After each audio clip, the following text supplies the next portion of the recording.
اور chief of staff گل حسن کو ایوان صدر طلب کریں۔ یہ جو ارشد سمیع خان ہے نا، انہوں نے کتاب لکھی تھی 3 Presidents and an Aide، 3 صدر اور ان کا ایک مشیر۔ انہوں نے غالباً کام کیا یحییٰ کے ساتھ، بھٹو کے ساتھ، اور پھر اس کے بعد ضیاء الحق کے ساتھ بھی۔ تو ان کو جب حکم ملا کہ جنرل حمید اور چیف آف اسٹاف گل حسن کو ایوان صدر طلب کریں، جیسے ہی ملاقات ختم ہوئی، صدر یحییٰ نے اپنے اے ڈی سی سے کہا کہ وہ ان کے اگلے دن کی تمام مصروفیات منسوخ کر دیں۔ اگلے دن صبح 9 بجے GHQ میں ایک اجلاس بلایا گیا جس میں یحییٰ خان کے علاوہ پاکستانی فوج کے تمام اعلیٰ افسران نے شرکت کی۔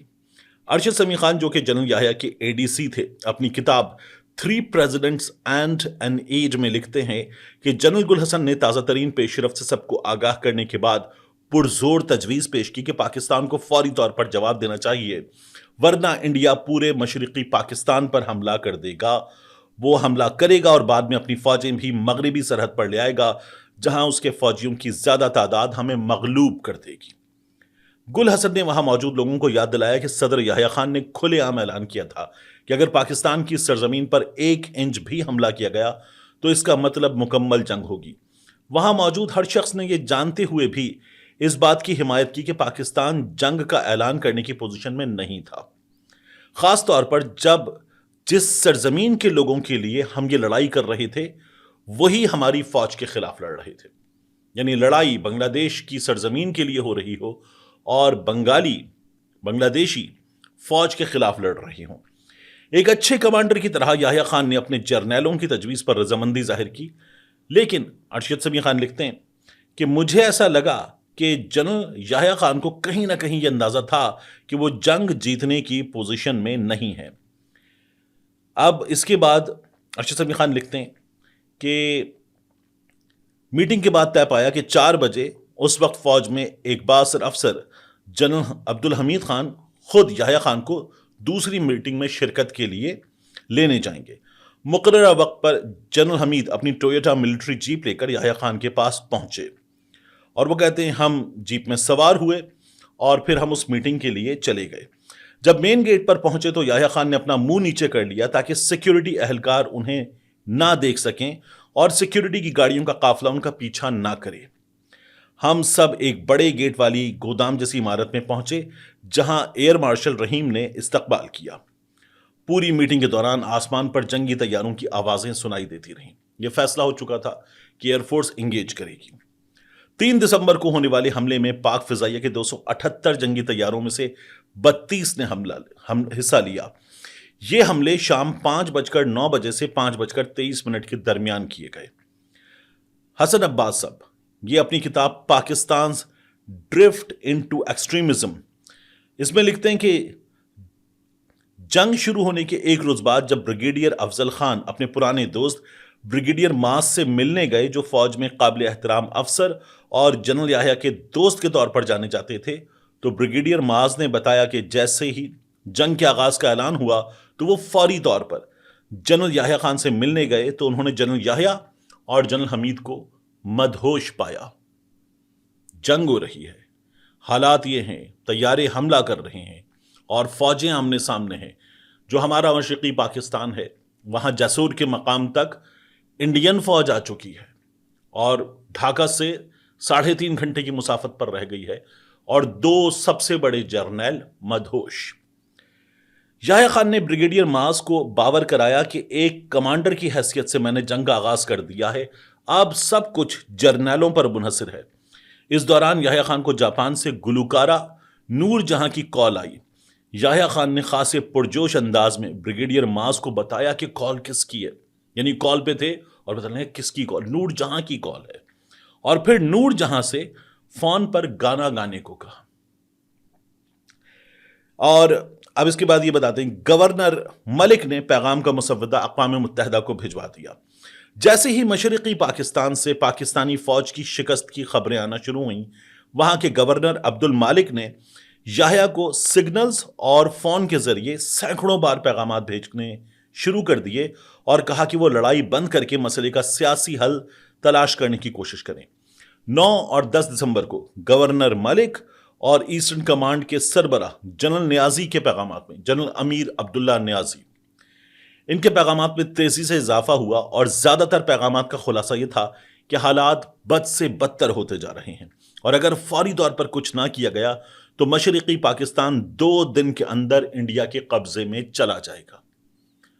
ہم ادھر ہیں، درمیان میں انڈیا ہے، اور جو اب بنگلہ دیش ہے اس کا بھی آپ میپ دیکھیں تو وہ ایک طرف ساحل سے، سمندر سے ملا ہوا ہے، اس کے بعد اس کے چاروں جانب انڈیا ہے، یعنی منی پور وغیرہ اس طرف ہے، کولکتہ اس طرف ہے، درمیان میں بنگلہ دیش ہے، تو وہ پورا ابھی بھی بھارت سے گھرا ہوا ہے۔ یحییٰ خان نے جواب دیا آپ وہیں ہیں، یعنی یحییٰ خان نے گورنر ملک کو اور جنرل امیر عبداللہ نیازی ان کو حکم دیا آپ وہیں ہیں جہاں یہ سب ہو رہا ہے، ہلاکتوں کی تعداد کو کم کرنے کے لیے جو ممکن ہو کریں۔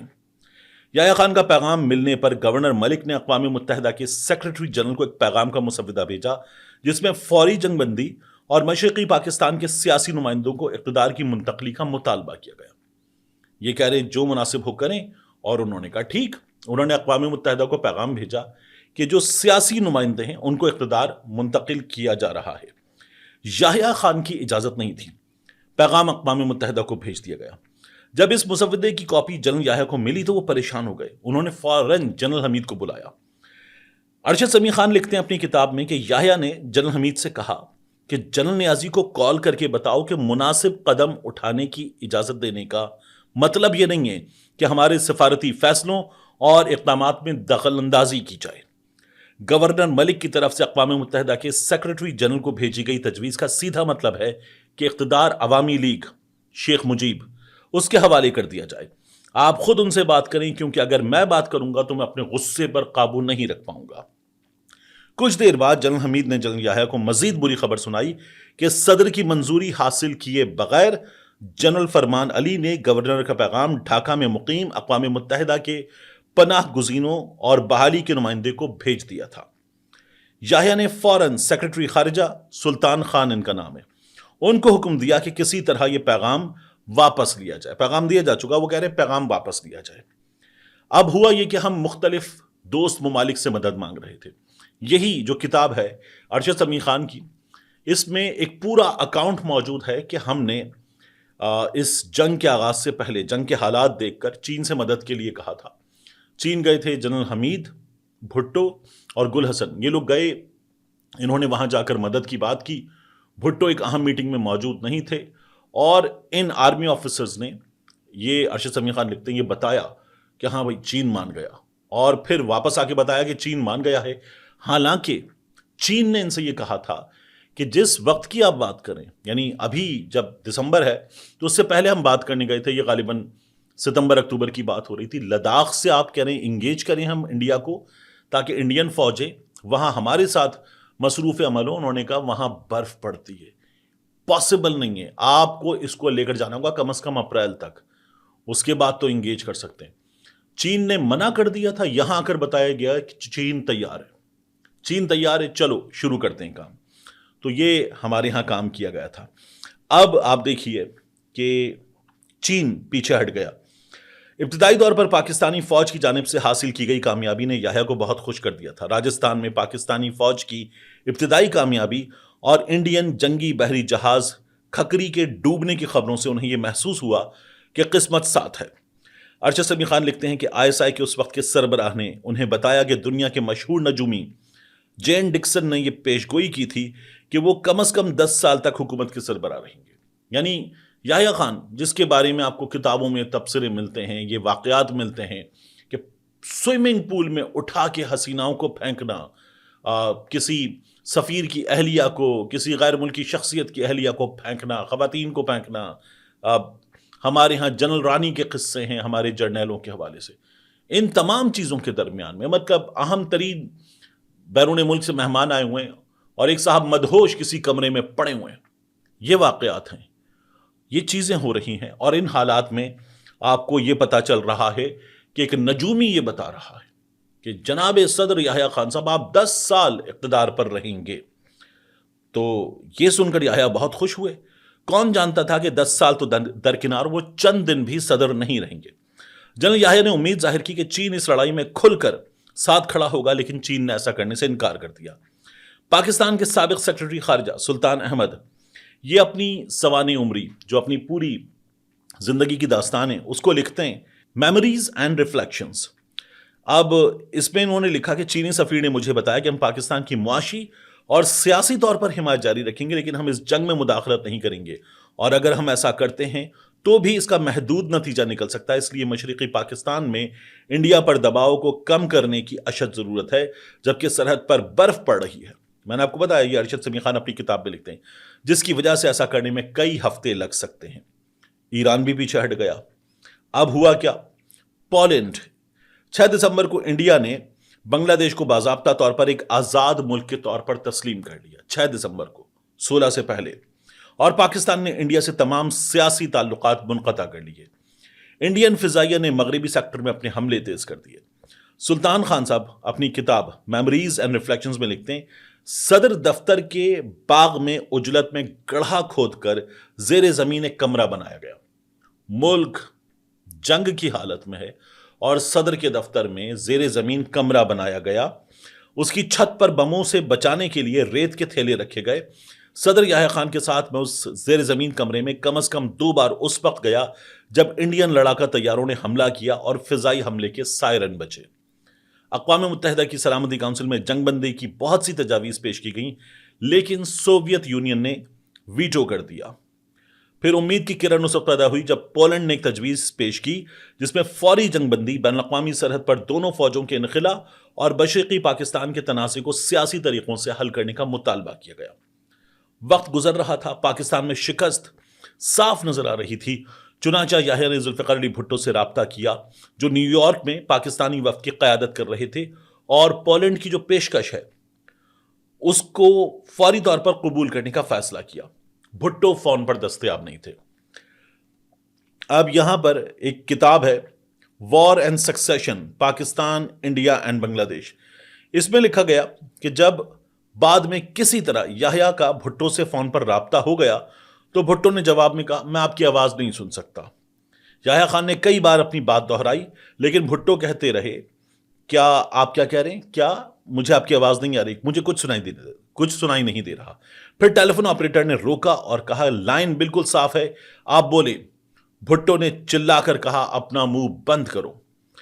اس سے پہلے کہ پولینڈ کی تجویز پر غور کیا جاتا، پاکستانی فوج نے 16 دسمبر کو ہتھیار ڈال دیے۔ اب رات گئے، نکسن کا فون آیا، یو ایس پریزیڈنٹ۔ 3 دن پہلے یحییٰ نے امریکی صدر رچرڈ نکسن کو پیغام بھیجا کہ بات کرنا چاہتے ہیں۔ نکسن رات کے 2 بجے یحییٰ سے رابطہ کرتا ہے۔ ارشد سمیع خان لکھتے ہیں، میں نے صدر کو جگایا، نیم غنودگی میں یحییٰ نے نکسن کا فون سنا، کیونکہ ٹیلی فون لائن میں شور تھا اور آواز کٹ کٹ کر آ رہی تھی، اس لیے صدر نے مجھے دوسری فون لائن پر ساتھ رہنے اور پوری گفتگو سننے کو کہا۔ نکسن نے یحییٰ سے کہا کہ وہ پاکستان کی سلامتی کے بارے میں بہت فکر مند ہے، اسی لیے وہ پاکستان کی مدد کے لیے 7واں بحری بیڑا، آپ کو یاد ہے 7th فلیٹ انٹرپرائز کو خلیج بنگال میں بھیج رہے ہیں۔ بات چیت ختم ہوتے ہی یحییٰ نے مجھے جنرل حمید کو فون کرنے کو کہا۔ کال ملتے ہی یحییٰ نے تقریباً چیخ کر کہا، حمید، ہم کامیاب ہو گئے، امریکی ہماری مدد کو آ رہے ہیں، وہ راستے میں ہیں۔ ہم سب اگلے 2 دن تک امریکی بحری بیڑے کا انتظار کرتے رہے۔ ایسا لگتا تھا کہ یہ بہت سست روی سے آگے بڑھ رہا تھا۔ سقوط ڈھاکہ کے بعد تک بھی خلیج بنگال میں اس امریکی بحری بیڑے کا کوئی نام و نشان نہیں تھا۔ امریکیوں نے ٹوپی گرائی، دھوکہ دیا اور ہم انتظار کرتے رہے۔ پاکستان کی فوج میں رابطے کا فقدان۔ پوری جنگ کے دوران پاکستانی فوج کے تینوں ونگز کے درمیان کوئی ہم آہنگی دکھائی نہیں دے رہی تھی۔ حالات اس حد تک خراب ہو چکے تھے کہ نیوی چیف کو بھی پاکستانی حملے یا کارروائی کے بارے میں کوئی اطلاع نہیں دی گئی۔ انہیں اس حملے سے متعلق خبر ریڈیو سے ملی۔ ادھر انڈیا کی سمندری حدود میں تعینات آبدوزوں کو بھی ریڈیو کے ذریعے جنگ کی خبریں موصول ہوئیں۔